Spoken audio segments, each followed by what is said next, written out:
여러분들 그 캐슈미르 이런 단어는 아실 것 같은데. 캐슈미르 하니까 뭔가 캐시미르. 캐시미어? 캐슈미르? 예, 그렇죠. 캐슈넛. 캐슈넛? 먹는 거. 캐슈미르. 캐시미어. 캐시미어. 옷이에요?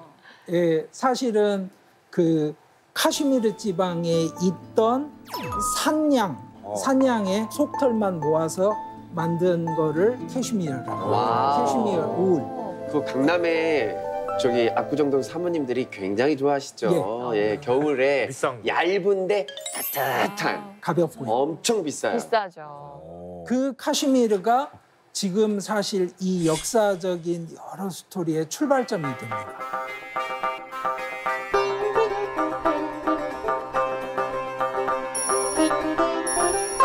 저렇게 지도가 될 수밖에 없는 사정이 있습니다. 무슨 이야기냐면 인도가 영국 식민지였지만 네. 토후국이 565개가 저 안에 있었습니다. 우와. 네, 500개가 넘었어요. 예. 500개가 넘어요? 예. 어머나. 그리고 인도하고 파키스탄이 갈라져서 독립을 하게 되는데 그런데 카슈미르라는 토후국이 인도와 파키스탄의 국경선에 들어가 있었던 겁니다. 그래서 그 왕은 무슨 생각을 했냐면 나는 어느 쪽으로도 가지 않고 잘 버티면 독립국가로 카슈미르가 남을 수 있겠네 라고 해서 버팁니다. 그러던 차에 파키스탄 민병대가 진입을 하게 되니까 왕이 인도와 갑자기 조약을 체결해서 인도군이 진입을 하게 됩니다. 그 와중에 역사적인 몇 가지 우여곡절을 거쳐서 카슈미르 북쪽에 있는 중국 쪽은 또 지금 현재 중국이 점령하고 있습니다. 그러니까 인도 사람들은 중국과 파키스탄이 점령하고 있는 인도 영토다 돌려달라 이렇게 이야기를 하고요. 파키스탄 입장은 다르고 중국 입장은 또 다르니까 저기가 영토 분쟁 지역으로 남게 된 겁니다. 와, 진짜 복잡하네요. 아이고. 원래는 저 세 곳이 다 카슈미르인데 예, 그게 이렇게 찢어져 있는 거예요. 예. 중국, 파키스탄, 인도 이렇게. 그런데 1947년에 분할 독립을 한 이후에 1950년부터 본격적으로 냉전 상황이 벌어집니다. 그래서 미국이 파키스탄을 전폭 지원하기 시작해요. 여기서 미국이 등장하는군요. 예, 그렇죠. 미국이 지원을 하게 되니까 1950년대부터 60년대까지 초창기 경제 발전 속도는 파키스탄이 훨씬 높습니다. 그리고 또 하나, 중국이 핵을 개발했을 때 중국 때문에 인도는 핵 개발에 나서서 핵실험을 하게 되는데요. 그런데 미국이 30년 동안 핵 개발에 대한 제재 조치를 단행합니다. 인도예요? 예. 인도가 핵 개발을 하고 나니까 파키스탄도 핵 개발을 하게 되죠. 그런데 파키스탄 핵 개발에 대해서는 미국이 은근슬쩍 눈 감아주는 것처럼 보입니다. 이런 역사적인 여러 가지 이 사건들이 겹치면서 인도는 미국에 대한 좋은 기억이나 경험을 가지고 있지 않습니다. 특히 저 카슈미르 문제가 유엔에서 논의돼서 안전보장이사회에 상정이 되면 인도 입장은 뭐였냐면 항상 유엔에서 논의할 일이 아니다였어요. 자기들의 문제다. 알아서 해결하겠다. 이건 국내 정치 문제다. 그런데 그 인도의 입장을 끊임없이 대변해 준 것이 러시아였습니다. 그래서 비토권을 가지고 무조건 안건이 상정되는 걸 계속 막아줬습니다. 그러니까 인도 입장에서는 러시아는 항상 의리를 지켜줬어요. 그러니까 예전에는 소련이죠. 지금은 러시아가 됐고.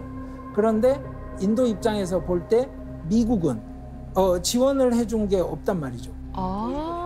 그러니까 이 인도 내부의 사람들이 다 공유하는 미국에 대한 불신, 이것 자체가 사실은 어떤 정치적 힘이라고 생각을 하셔야 됩니다.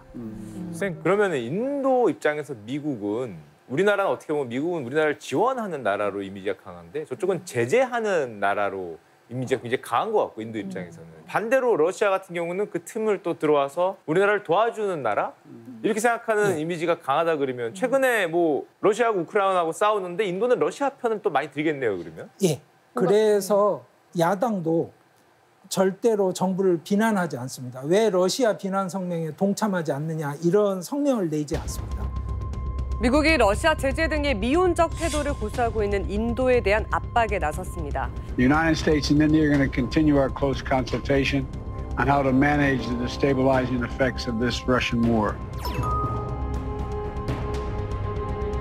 मैंने न सिर्फ शांति की अपील की, बल्कि मैंने राष्ट्रपति पुतिन को यूक्रेन के राष्ट्रपति के साथ सीधी बातचीत का सुझाव भी रखा। 그러니까 인도가 우크라이나 전쟁 사태에서 인플레 압력을 받을 때 푸틴이 전쟁이 시작됐을 당시부터 인도에게 35달러를 배럴당 기름값을 깎아주겠다. 네. 두 번째, 해바라기 CU를 공급해주겠다라고 이야기를 한 겁니다.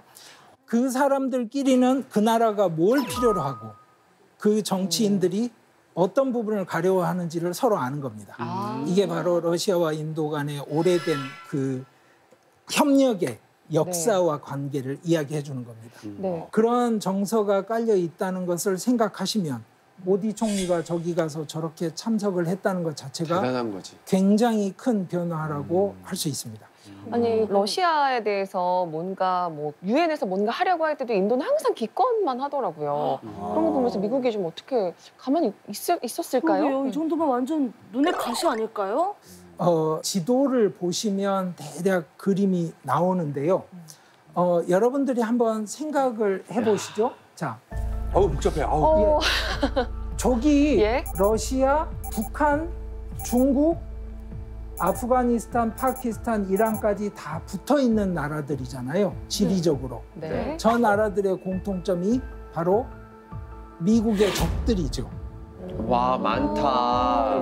미국의 적들이지 않습니까? 그러면 미국 입장에선 이겁니다. 중국과 러시아가 한편이 되는 것도 불편한 상황에 14억 인도를 중국 편에 붙여주면 과연 미국이 이긴다고 단언할 수 있을까요? 큰일 나죠. 그러니까 인도를 저쪽 편으로 넘어가게 둘 수는 없는 거예요. 그 사실 문제가 있는 겁니다. 저희가 패싸움을 할 때도 사실 쪽수라고 하죠.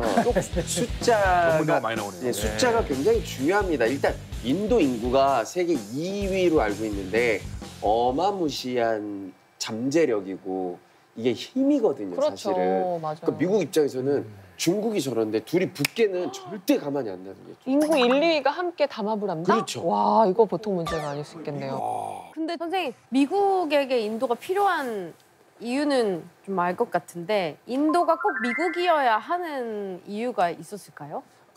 여러 가지가 있는데요. 아까 카슈미르 지역에 있던 북부는 중국이 차지하고 있는 지역이 있습니다. 그걸 악사이친이라고 그러는데 이게 신장하고 티벳을 연결하는 지역입니다. 그래서 중국은 그 지역을 절대로 양보하지 못할 겁니다. 그런데 인도는 거기가 원래 전통적으로 인도 영토였다라고 주장을 하고 이런 식의 굉장히 강한 영토 분쟁이 있어 왔습니다.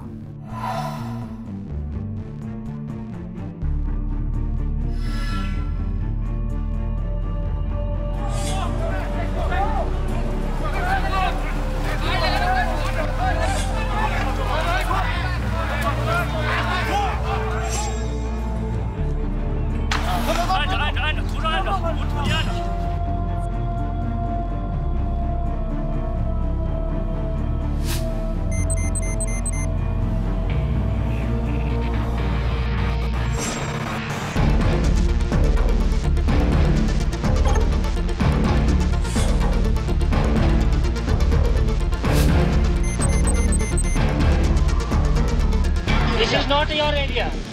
No. This is not your area. This is our area. And you are doing recce, patrolling. 尽快采取措施，将非法越界的人员撤回到边界的印度一侧，避免事态越来越扩大。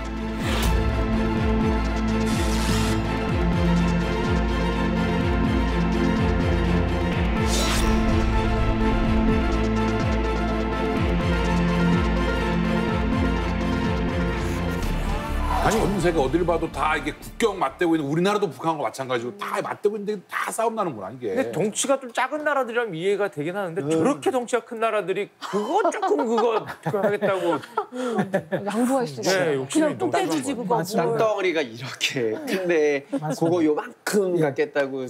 사실은 영토 분쟁이 가장 민감한 문제가 되지 않을까 싶은데 영토 문제에 관해서는 서로 양보가 없잖아요. 인도하고 중국 대국이 저렇게 양보가 없으니까 늘 충돌하는 것 같아요. 양보를 하게 되면 국내 정치적 입지가 사라집니다. 마치 한국에서 독도 문제를 못 다루면 선거를 치르기 어려운 거와 마찬가지입니다. 아우 그렇게 생각하니까 확 바로 다르네요. 그래서 저 악사이친 지역이 중국에게는 신장과 티벳을 잇는 핵심적인 지역입니다. 그래서 이자면 도로를 저기에 반드시 확보를 해야 되고요. 그런데 인도 입장에서는 저 전략 요충지를 중국에 뺏기면 중국과 파키스탄이 연결되는 저 선에 대한 인도의 컨트롤 가능성을 잃게 되는 겁니다. 그러니까 서로 잃지 않으려고 계속 협상을 했는데 협상이 안 됐고 결국에 중국 지도부는 이건 전쟁을 피할 수 없다 이래서 전쟁 준비를 했고 62년에 전쟁이 난 겁니다. 그때 상황에 네루가 미국에 협조 요청을 합니다. 케네디에게. 미국에요? 예. 급한 러시아가 거죠. 소련이 아니라 미국에. 예. 그때만 해도 미국이 훨씬 이제 강할 때고 핵폭탄을 생각을 하셔야죠. 그래서 중국이 핵폭탄을 혹시 우리에게 쓰지 않을까 싶어서 철수를 했어요. 그런데 문제는 뭐냐면 전쟁이라고 생각을 했으면 끝났으면 종전 과정이 있어야 되지 않습니까? 그렇죠. 그것 없이 혼내줬으니까 됐어 우리 집에 간다 그러고 간 겁니다. 그러니까 중국 입장에서는 이걸 전쟁이라고 간주도 안 해준 거예요.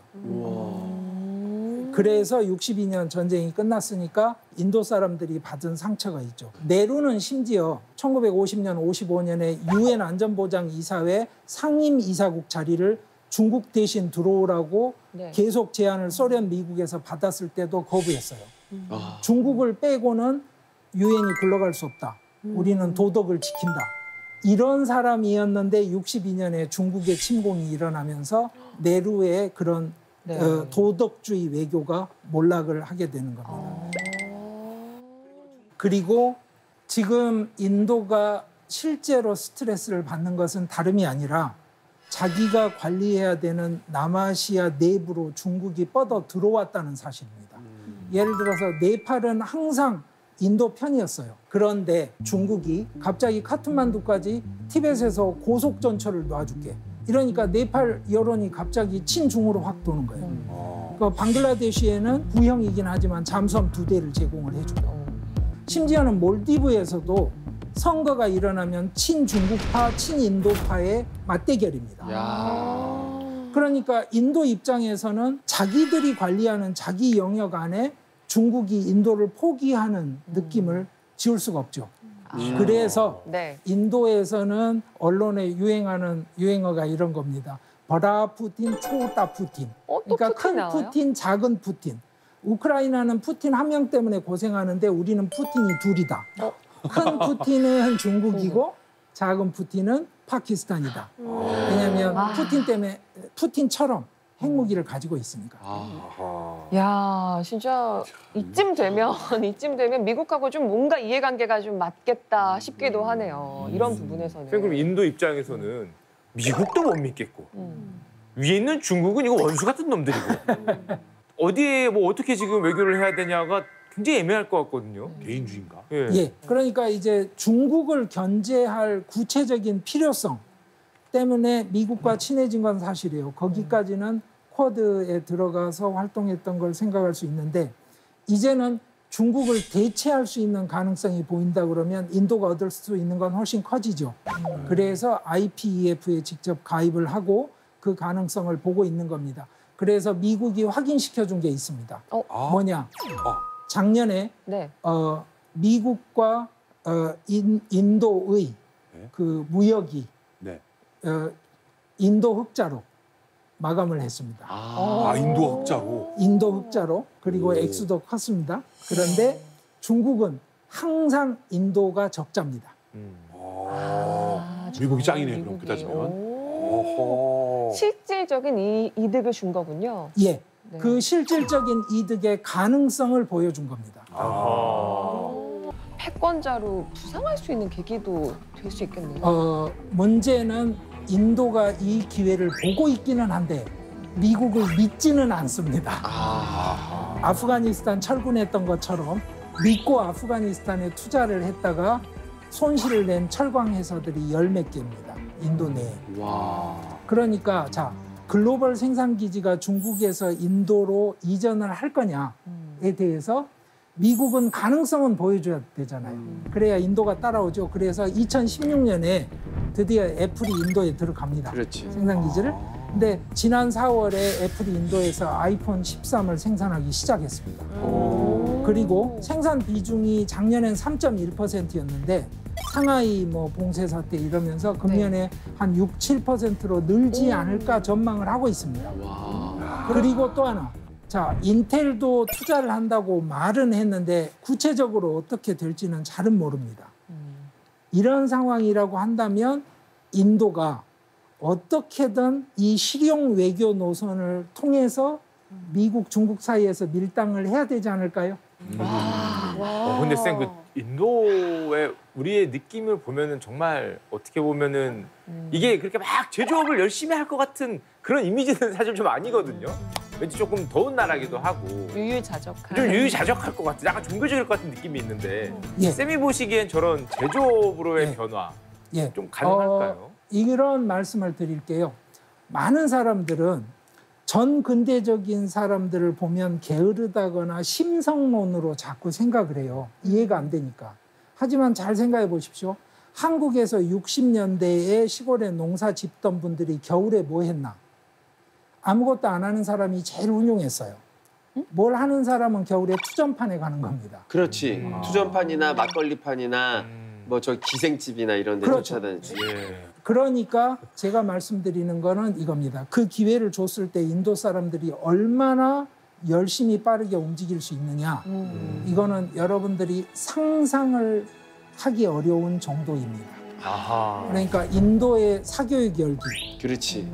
그거는 한국에서 생각하는 것처럼 출세하고 좋은 잡을 잡고가 아니라요. 생존의 문제로 접근을 합니다. 그러니까 목숨을 걸고 열심히 한다고 해야 되고요. 그래서 인도에서 살기 힘들어서 살아남기 위해서 1등을 하면 미국에 가도 1등이에요. 그렇지. 그래서 미국에 쟁쟁한 IT 회사들 CEO가 인도계인 겁니다. 왜? 아무것도 안 되는 인도에서 그거를 해낸 사람들이 미국에 가면 못할 게 뭐가 있을까요? 그렇지. 야, 이 물도 잘 나오는데 무슨 야, 화장실이 있는데 지금 니들 장난해 하면서. 아무것도 준비 안 돼 있는 데서도 뭔가를 만들어냈는데 미국 가니까 다 돼 있는데 뭔가 하나 툭 던지면 너무 쉽게 되는 거지. 예. 또 하나는 실제로 경험들이 몇 가지가 있었어요. 예를 들어서 고액권 화폐 금지시켰을 때 유럽에서 10년 줬을 때 98% 바꾸고 그랬어요. 프랑이나 리라를. 그런데 이제 인도에선 60일 줬습니다. 0.7% 빼고 다 바꿨습니다. 우와. 아시겠죠? 자기 이해관계가 걸리고 생존이 걸려 있을 때 사람들이 게으르다고 생각을 하시면 안 됩니다. 잠재력이 어마어마하죠, 잠재력이. 그래서 인도에 대한 선입견을 지우고 그 상황을 이해를 하시면 남아시아 지역 패권국의 입장에 있을 수밖에 없는 인도인데 자기들이 제조업을 육성을 해야 되는 이 시급한 상황, 그 입장을 이해하실 수 있게 됩니다. 잠재력이 어마어마한 나라인데 잠재력이 폭발할 것이냐 계속 잠재력만 있을 것이냐는 봐야겠네요. 예. 그런데 이제 비관적인 전문가들도 여기까지는 누구나 합의를 합니다. 현재 상태에서 치고 올라오는, 그러니까 높이 올라가는 정도는 아니지만 낮은 바닥에서 치고 올라오는 속도는 굉장히 빠를 것이고 그것은 전 세계가 주목할 만한 상황이 될 것이다. 여기에는 거의 이견이 없습니다. 대신 그 어떤 턱들이 있지 않습니까? 그렇죠. 다음 단계로 가기 위한 그 턱을 제대로 넘어갈 것인지에 대해서는 생각을 좀 네. 해야 되겠죠. 그러면 네. 미국은 그냥 인도에게 그 기회를 주고 말 것이냐. 아우 절대 아니죠. 미국이 그런 나라니까. 그렇죠. 그러니까 인도도 미국도 서로를 너무 잘 알고 언젠가 인도가 너무 커진다 싶을 때 미국은 여러 카드를 쓸 것이고 거기에 대해서도 인도는 잘 알고 있다.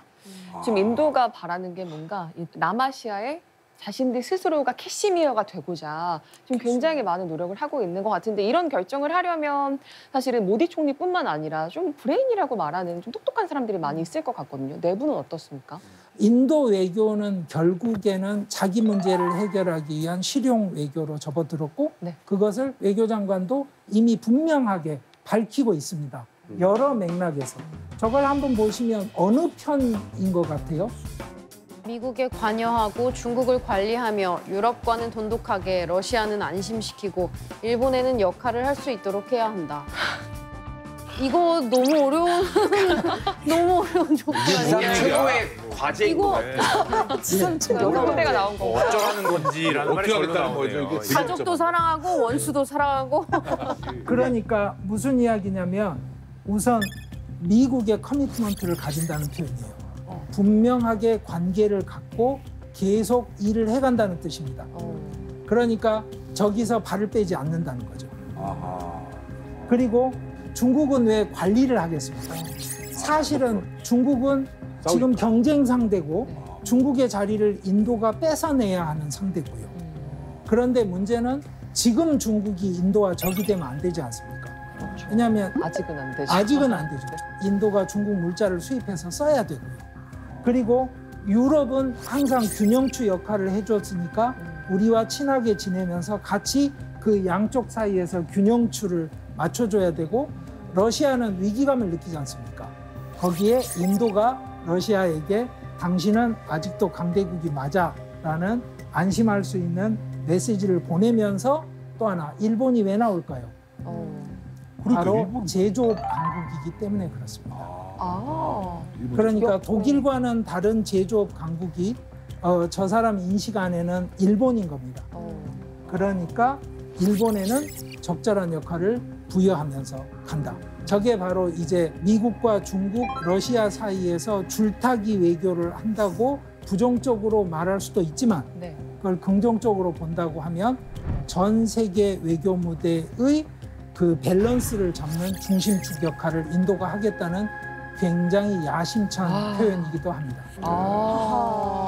그러네요. 근데 한편으로는 또 저기에 우리 한국이 없으니까 약간 섭섭하기도 하고. 맞습니다. 섭섭하네요. 우리는 뭐 관계가 인디아한테 크게 그렇게 중요한 역할을 하는 나라는 아닌가 봐요. 여기서 약간 조심해야 되는 게요. 한국은 인도가 저개발 국가라는 사정 때문에 갑을 관계라고 자꾸 생각을 합니다.